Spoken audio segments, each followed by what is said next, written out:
Hey everyone, and welcome back to The Explainer.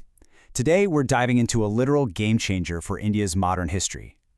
We're going to unpack a massive shift, a rapid-fire series of events and policy decisions that fundamentally altered the trajectory of one of the world's largest economies.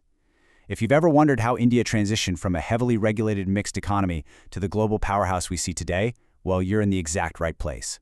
It's a pretty wild story, so let's just jump right in. Okay, let's dive into this. Imagine checking your bank account and realizing you only have enough cash to survive for the next 14 days. Now, imagine that happening to an entire country. It sounds totally impossible, right? But this is exactly the terrifying reality India faced back in 1991. Just picture a nation with a massive population suddenly realizing its foreign exchange reserves have dropped so low that they literally can't even finance basic imports for a fortnight. They couldn't pay the interest on their international borrowings, and the prices of essential goods were just skyrocketing. It was a full-blown balance of payments crisis. So here's how we're going to break this all down today. We'll start with the 1991 economic crisis itself, then look at the three-part solution: liberalization, privatization, and globalization. After that, we'll check out the economic boom that followed, and finally, wrap up with some of the inevitable complications. All right, Part 1, the 1991 economic crisis. You know, a crisis like this doesn't just appear out of nowhere. Throughout the 1980s, the government was basically living way beyond its means. They were spending heavily on development programs, the social sector, and defense, but they just weren't generating enough internal revenue through taxation or their public enterprises to cover it all. To make up the difference, they borrowed. A lot. And imports were growing way faster than exports. So by 1991, as we just talked about, those foreign exchange reserves were totally depleted to less than 2 weeks' worth of imports. At that point, no country or international funder wanted to lend to India anymore. With their backs firmly against the wall, India had to approach the World Bank and the IMF, the International Monetary Fund, and they managed to secure a $7 billion bailout loan. But as you can probably guess, that money came with some major strings attached. The IMF and World Bank required India to drastically open up its economy, remove private sector restrictions, and shrink the government's role. India agreed, and they announced the new economic policy. Moving right along to Part 2, liberalization, or opening things up. So what does liberalization actually mean in the real world? Basically, it means putting an end to restrictive rules and laws to open up different sectors of the economy to actual competition. Before 1991, businesses in India were just tangled in endless red tape. I mean, entrepreneurs had to get strict government permission just to start a firm, to close one down, or even to decide how many goods they were allowed to produce. Liberalization was basically a wrecking ball taken straight to that regulatory wall. What's really fascinating here is how a seemingly simple change in terminology completely transformed the financial sector. Before 91, the Reserve Bank of India, the RBI, acted as a strict regulator. They told banks exactly what interest rates to set and exactly how to lend. But post-1991, the goal was to shift the RBI's role to a facilitator, and that shift was huge. It meant banks could suddenly make independent decisions on a ton of matters without constantly needing to ask the RBI for permission.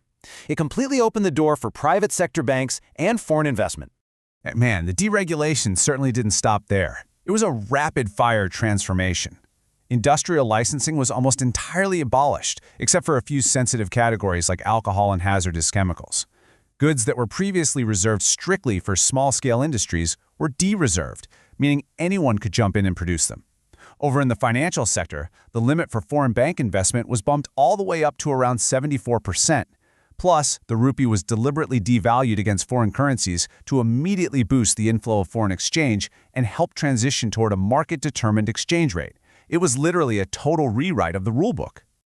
Which brings us to Part 3, privatization and globalization. Let's tackle privatization first. This is all about shedding government ownership or management of enterprises. The government largely did this through something called disinvestment, which is basically selling off parts of the equity of public sector enterprises directly to the public. Why do this? Well, according to the government, the main goal was to improve financial discipline and kickstart modernization. They wanted to bring in private capital and private managerial capabilities to make these state-run companies way more efficient.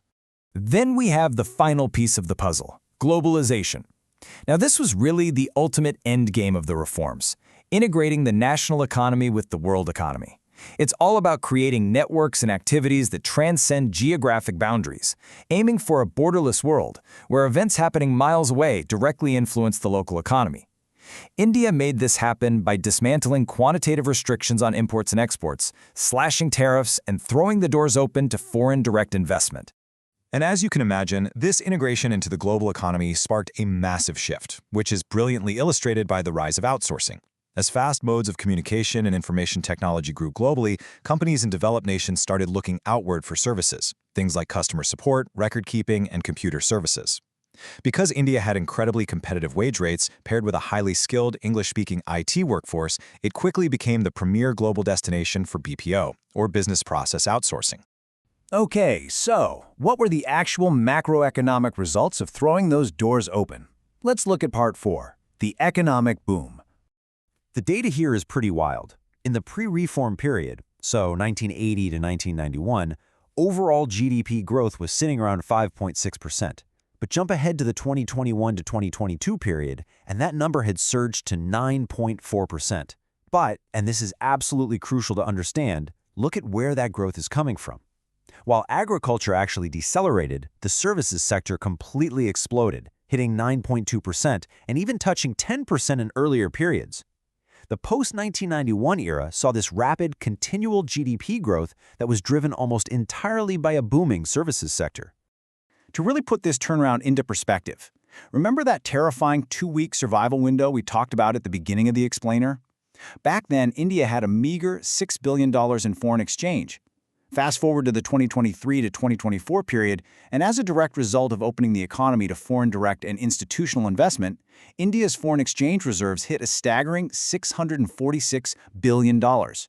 Today, India is one of the largest foreign exchange reserve holders on the entire planet. It is an absolutely incredible macroeconomic turnaround. But of course, it wasn't all sunshine and rainbows. That brings us to part 5, the complications. Because, let's be real, economic progress is rarely a simple, one-sided story. That massive macro-level boom we just looked at, it definitely wasn't felt equally by everyone. To ground this in a human element, the source material introduces us to a man named Mahadeva. He's a farmer who grows groundnuts on just a half-acre plot in the drought-prone Anantapur district of Andhra Pradesh. For small and marginal farmers like Mahadeva, the much-celebrated economic reforms actually brought an entirely new set of really harsh realities right to their doorstep. So how exactly did these high-level policies affect him on the ground? Well, the government's strict new push for fiscal discipline meant they reduced material subsidies for things like fertilizers. That instantly increased Mahadev's cost of cultivation. At the exact same time, because trade restrictions were lifted to integrate with the global market, local markets were suddenly flooded with cheap, imported edible oils. So Mahadev couldn't even sell his groundnuts at a price high enough to cover his rising costs. On top of that, public investment in critical agricultural infrastructure like irrigation, power, and research has actually fallen since 1991. The very mechanisms that fix the national economy made life significantly harder for small-scale agricultural producers. And this perfectly captures the core structural conflict of the post-1991 era.